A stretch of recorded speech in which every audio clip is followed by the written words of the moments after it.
Shalom mwalimu na mtangazaji. Akasema asante sana kwa kipindi kizuri, hakika kinatufungua sana. Je, ni sahihi kwa mtu aliyeokoka, yani anayemwamini Yesu, kujihusisha na biashara ya kukopesha fedha kwa riba? Naitwa Pendo Wangulelo. Sawa sawa. Riba. Swali lake zuri kabisa. Na limekuja katika njia nyingine. Na kuna mtu mwingine tena aliwahi kuuliza hivi, aliweka katika njia nyingine na yeye. Yes. Basi na sisi hapa ni wakati wetu mzuri wa kuweza kulijibu. Na nataka tuingie ndani zaidi, kwa sababu kwa sehemu kubwa sana ya historia ya kanisa, viongozi wa kanisa walielewa kwamba Agano la Kale lilifundisha kupiga marufuku kabisa riba yoyote ya mikopo. Yani kwa asilimia kubwa. Na unaona sasa, na somo la utafiti huu ni suala la mikopo kwa Waisraeli wenzao ambao walikuwa na uwezo wa kulipa mkopo huo. Sio mada iliyokuwa inahusiana na hisani kwa masikini. Maana kuna hisani kwa masikini alafu kuna mikopo. Iko hivyo. Kwa hiyo kuna vifungu vitatu muhimu katika Torati ambavyo ndivyo huwa vinaongoza fundisho kuu la mikopo na riba katika Agano la Kale. Na tutaenda kuangalia mistari kadhaa hapa ambayo ni mistari michache ya mambo muhimu katika tofauti za Kiebrania ambayo yamebainishwa kwa ufafanuzi kuhusu kitenzi kutoza riba. Kutoza riba yani na maana gani, ambayo inashiriki mzizi sawa na pia inaonekana katika vifungu hivi. Kwa hiyo mimi ninaomba tutakuwa na maandiko matatu ambayo tutayaangalia kwenye Agano la Kale, alafu tutakuja kuhitimisha kuwa je, ni sawa au sio sawa kwa mtu aliyemwamini Yesu kutoza riba kwa sababu ya mambo kadha wa kadha. Mimi ningeomba tuanze kusoma Biblia kutoka kitabu cha Kutoka sura ya 22 mstari wa 25. Kitabu cha Kutoka 22:25. Sawa sawa. Kutoka 22:25. Sawa. Biblia hapa 25 inasema hivi. Ukimkopesha mtu aliye masikini katika watu wangu walio pamoja nawe, usiwe kwake mfano wa mwenye kumdai, wala hutamwandikia faida. Sasa ukiangalia faida inayoongelewa ndio riba yenyewe.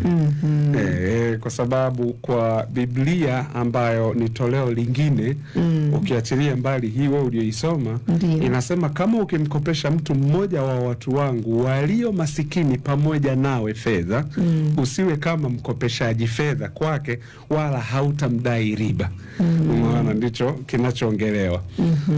Huu ni mstari mmoja, lakini naomba tuende kwenye mstari mwingine wa Mambo ya Walawi.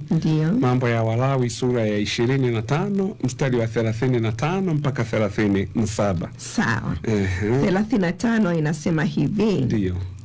Na ikiwa ndugu yako amekuwa maskini na mkono wake umelegea kwako, ndipo utamsaidia. Atakaa nawe kama mgeni na msafiri. Usitake riba kwake wala faida, bali mche Mungu wako ili ndugu yako akawe nawe. Usimpe fedha yako upate riba, wala usimpe vyakula vyako kwa kujitakia faida. Umeona sasa? Kwa hiyo haya sasa ndio yanayotuongoza watu kuuliza maswali. Je, ni sahihi kwa mtu anayemjua Mungu kukopesha kwa riba? Lakini tuongeze tena andiko lingine alafu niendelee kuyafafanusha. Kumbukumbu la Torati. Kumbukumbu la Torati sura ya 23 mstari wa 19 mpaka 20. Sawa. 23. Kumbukumbu la Torati 23 mstari wa 19 mpaka wa 20. Sawa, inasema hivi. Usimkopeshe ndugu yako kwa riba. Riba ya fedha, riba ya vyakula, riba ya kitu chochote kikopeshwacho kwa riba. Mgeni waweza kumkopesha kwa riba, ila usimkopeshe ndugu yako kwa riba, ili Bwana Mungu wako apate kukubariki katika yote utiayo mkononi mwako, katika nchi uingiayo kuimiliki. Sawa. Kwa hiyo mistari mitatu kwanza tumeiona. Ndio. Kwa sababu chanzo cha mabishano ya muda mrefu katika sehemu kubwa sana ya historia ya kanisa kilitokana na tofauti kati ya kitabu cha Kutoka 22-25 tulichoanza kukisoma na Mambo ya Walawi 25-35 kuwa inalenga marufuku ya riba kwa mikopo kwa ajili ya masikini, ambapo Kumbukumbu la Torati haijumuishi riba ya mikopo kwa ndugu yako. Maana yake iko hivyo. Kulingana na utafiti wa kifungu, swali kuu linaweza kuelezea kama kuzichunguza tafsiri tatu ambazo zote zimeenda pamoja au zote ziko zapatikana kwenye haya maandiko. Je, ni upeo gani unaokusudiwa wa marufuku ya riba katika Kumbukumbu la Torati? Je, marufuku ya jumla ya riba kwa mikopo yote au mtazamo wa kimapokeo uliofanyika wakati wa Agano la Kale na zama za kati za historia ya kanisa? Kwa yote ni mambo ya kuyaangalia. Lakini pia kuna marufuku ya riba kwa mikopo kwa Waisraeli wenzao ilivyokuwa, yani wale ambao ni Wayahudi wenzao, lakini sio kwa wageni kama ilivyoelezwa kwa wazi katika Kumbukumbu la Torati tuliposoma pale anaposema mgeni waweza kumlima riba, lakini Myahudi mwenzio hapana. Alafu kuna jambo la marufuku ya riba kwa mikopo kwa Waisraeli masikini wanaofanya kazi kama ilivyosemwa katika kitabu cha Kutoka 22-25 na Mambo ya Walawi 25-35 mpaka 37 pale tuliposoma. Sasa je, hivi vifungu vitatu sasa vinahusiana vipi? Je, mafundisho ya baadaye ya Kumbukumbu la Torati yanatofautiana na kubatilisha mafundisho ya kitabu cha Kutoka na Mambo ya Walawi? Je, vifungu vinavyowatambulisha Waisraeli masikini wanaofanya kazi kama lengo la kupiga marufuku riba, au je, vifungu hivi vitatu vya Torati vinadumisha pengine mafundisho ya umoja kuhusu mada ya kukopesha na riba? Kwa hiyo haya tutaangalia, tutaenda kuyaona hapa. Lakini je, kutoza riba kwa mkopo wowote si sahihi? Au kutoza riba si sahihi katika baadhi ya muktadha na ni halali katika muktadha mwingine wa vifungu hivi vitatu? Na haya nataka hapa tukitoka tumetoka tunajua kuhusiana na hili ambalo ndugu yetu alivyouliza. Sasa kama ilivyo tafsiri hizi kwenye haya maandiko matatu tuliyoyasoma, tafsiri ya hali ya kikabila ikimaanisha marufuku kamili kwa riba, hiyo kutokana na Kumbukumbu la Torati tuliyoisoma, inatazamwa kuwa linatoa neno la mwisho kuhusu jambo hilo, tofauti na vifungu viwili vya Torati ndani ya agano la jumuiya ya ndugu ya Waisraeli. Kwa maana yake kutoza riba yoyote kwa mkopo daima ni marufuku. Hilo ndilo jambo bora ambalo Mungu alikuwa analifanya.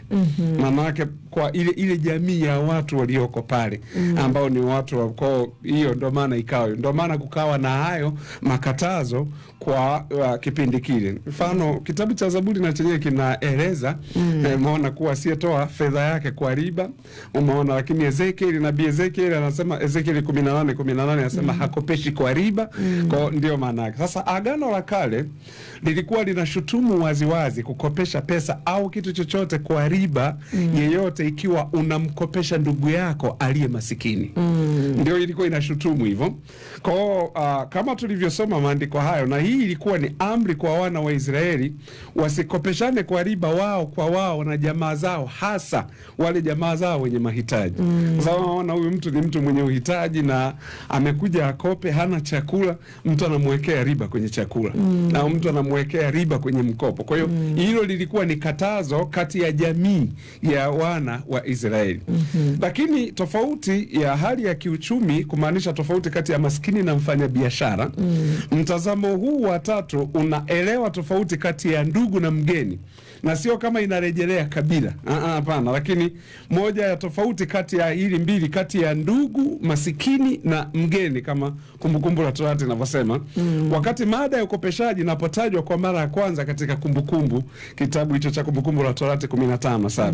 Sasa lengo la mikopo kwa masikini, fungu linaanza sawa sawa na tulivyosoma kitabu cha Mambo ya Walawi 25:35. Inasema ikiwa miongoni mwenu mmoja wa ndugu zenu atakuwa masikini.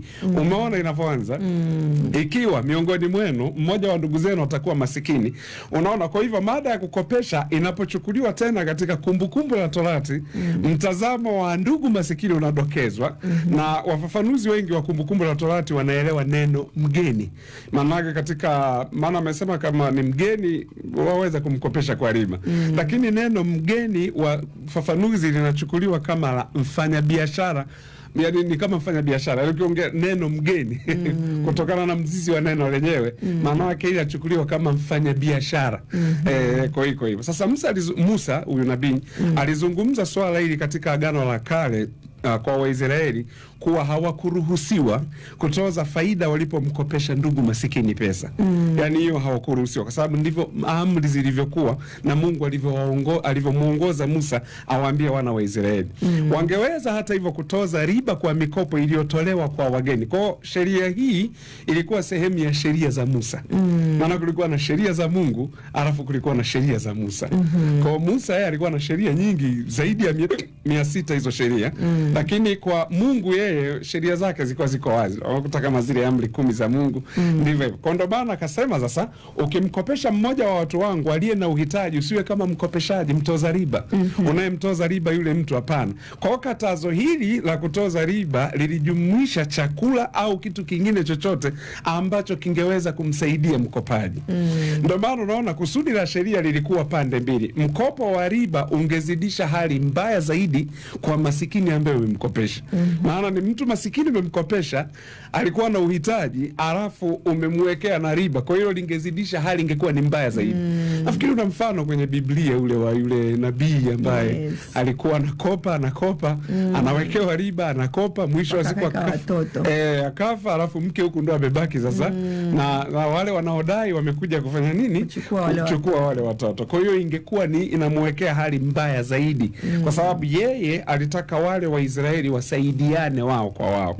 Lakini mtu ambaye anatoka nje, basi huyu apigwe riba, sio mbaya. Kwa na Mungu aliahidi baraka kwa mkopeshaji mwenye neema ambayo ingepita yani ingepita kwa riba, yani hiyo baraka ingekuwa ni kubwa kuliko riba ambayo angemwekea yule masikini.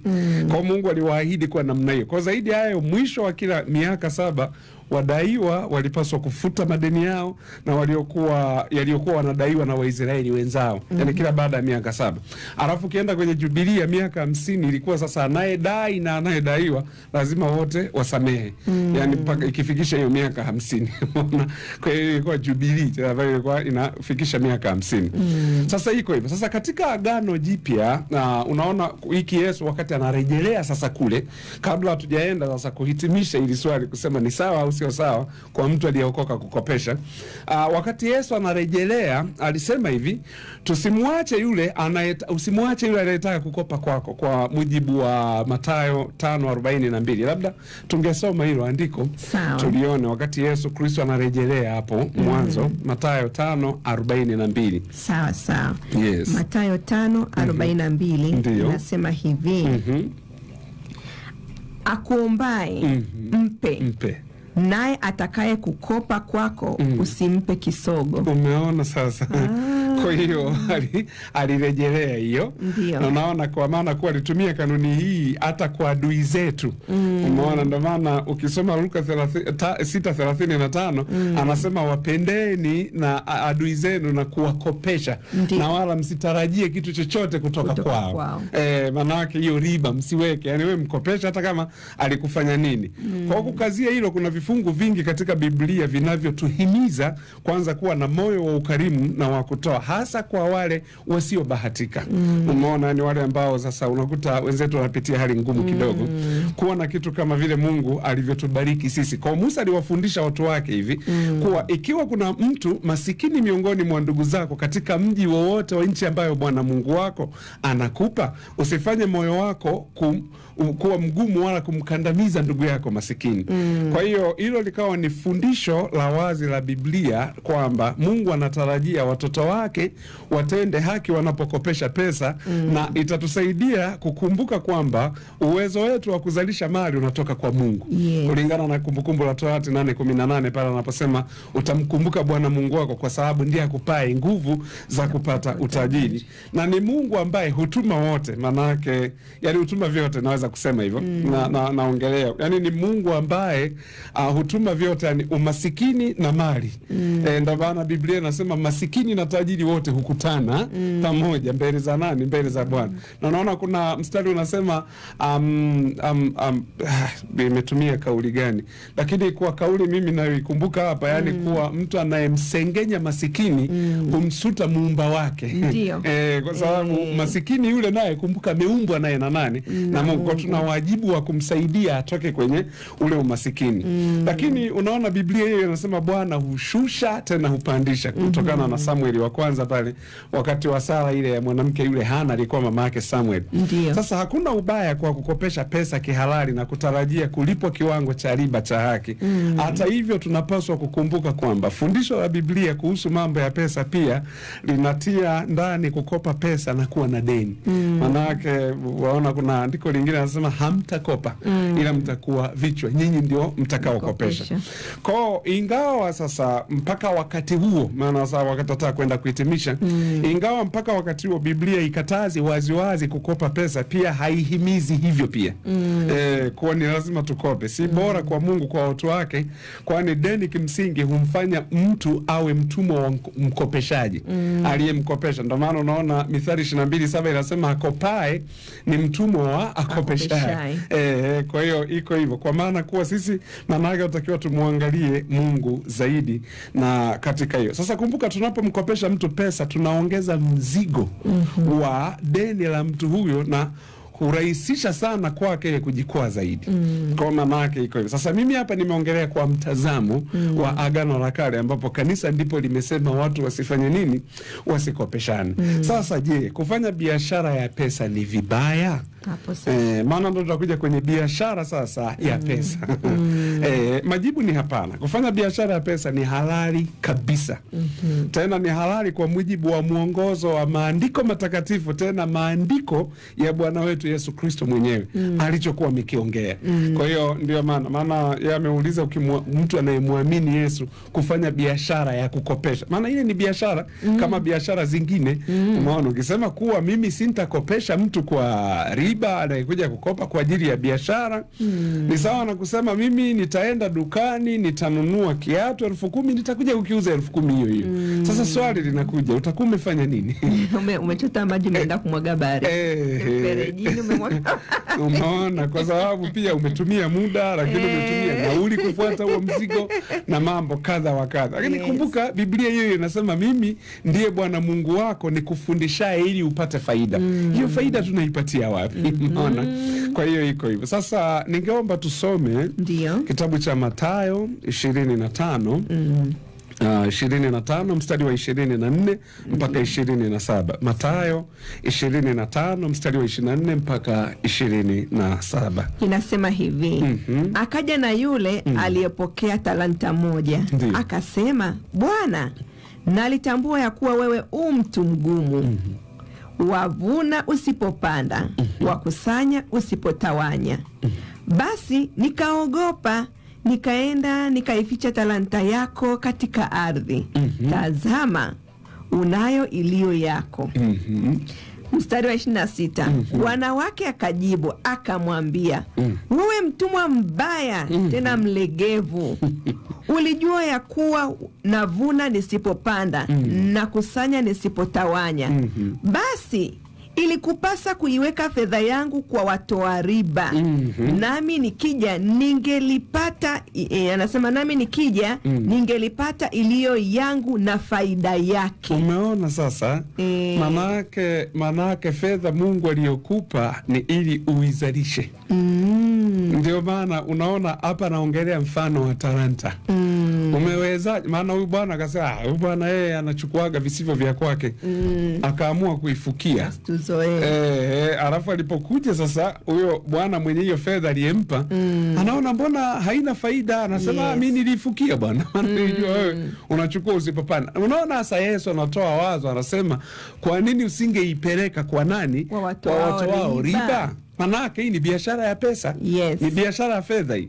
Kwa sababu kama nilivyosema, Mungu amekupa fedha ili uizalishe. Kwa haina tofauti kabisa na fedha hiyo kuichukua ukaifanyia mtaji na ukaanza kukopesha watu, kwa sababu mtu namkopesha, uangalie tu sasa, maana kuna watu wengine anakulima riba ambayo mpaka wewe mwenyewe unasema jamani, ulishawahi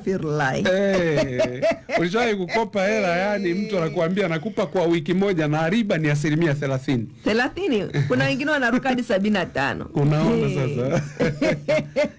Sasa pale huo unakuwa ni mzigo mzito sasa ambao unakuwa umempa yule ambaye wewe umemkopesha. Kwa sababu sawa ni biashara, ni biashara, lakini unaona watu waga wanaenda kukopa mikopo ambayo ina ina faida ndogo au riba, tuseme riba ikiwa ni ndogo. Uliona hata serikali iliwahi kuingilia wakati fulani kausha damu. Yani mimi na jamaa yangu ilibidi niingilie kati kumsaidia. Amekopa 30,000 lakini mpaka wakati huo ambapo yani ananiambia nimelipa kama 700,000. Kaambia 30,000 kwa 700,000. Yani ni nini? Anasema ifika mahali wanakuambia kila siku utakuwa unalipa 10,000. Kila siku unalipa 10,000. Hii inakuaje? Alafu sasa maana pale si ameingiza namba zake za NIDA, kwa taarifa zake wanazo. Kwa maana nyinyi marafiki zake mnaanza kutumiwa message. Yani mtu yeyote ambaye inafikia wakwambie hebu muambie fulani alipe huyo nini. Sasa hii ni tofauti. Na wanaongeaga vibaya. Hii ni tofauti. Kwa hiyo manake kufanya biashara ya pesa ni sawa kabisa. Na ndio maana, kwa sababu kama tukikataa, basi itabidi wapendwa wote waliokoka walioweka vibanda hivi vya M-Pesa, Airtel Money hivyo, itabidi basi waache hizo kazi. Au wapendwa wote ambao ni mawakala wa benki, basi itabidi waache hizo kazi. Umeona? Au SACCOS ambazo waga tunaenda tunachukua fedha, itabidi waache hizo kazi. Au benki, itabidi basi waache hizo kazi, kwa sababu benki ukienda kukopa lazima wakuambie kuna interest ambayo utarudisha. Uwezekano ukakopa 500,000 alafu ukarudisha 500,000. Wao watakuwa wamefanya kazi gani? Unaona? Kuna gharama pale na nini na hivyo. Kwa ndio maana unaona watu wakwambia bwana, mkopo wetu labda ni 10% riba yake, au ni 15% na hivyo. Sasa haina tofauti na mpendwa. Kama ni hivyo basi itabidi vikoba mtaani vivunjwe kama ndio hivyo, kwa sababu vile vikoba tunaanzisha ili tukopeshane. Na tukikopeshana kunakuwa na riba pale. Mtu anaondoka na akili kabisa, nimekopa 1,000,000 nitarudisha 1,100,000 labda tuseme, au nitarudisha 1,100,000 kwa anaondoka na hiyo akili. Afu mwisho wa siku wakija kuvunja hicho kikoba, si wanakuja wanagawana. Ni faida ambayo walitengeneza nini pamoja. Kwa hiyo kukopesha au kufanya biashara ya pesa sio dhambi, hapana. Ila kwa wana wa Israeli, ndio maana nimeanzia kule nyuma. Wao unaona lilivyokuwa, walisema lilitumika neno mgeni ambaye ni sawa na mfanya biashara. Lakini anasema kwa yule mtu ambaye ni ndugu yako, ni masikini, alafu usimkopeshe kwa namna hiyo. Kwa hiyo usimkopeshe kwa riba, kwa sababu kwa hivyo unampa mzigo ambao ni mzigo mzito. Kwa hiyo sio dhambi kufanya biashara ya pesa kwa mtu aliyemwamini Yesu Kristo, kwa sababu maandiko tuliyoyasoma ni ya Yesu Kristo mwenyewe. Asante mwalimu. Kuna aina ngapi za riba? Kuna direct riba na indirect riba.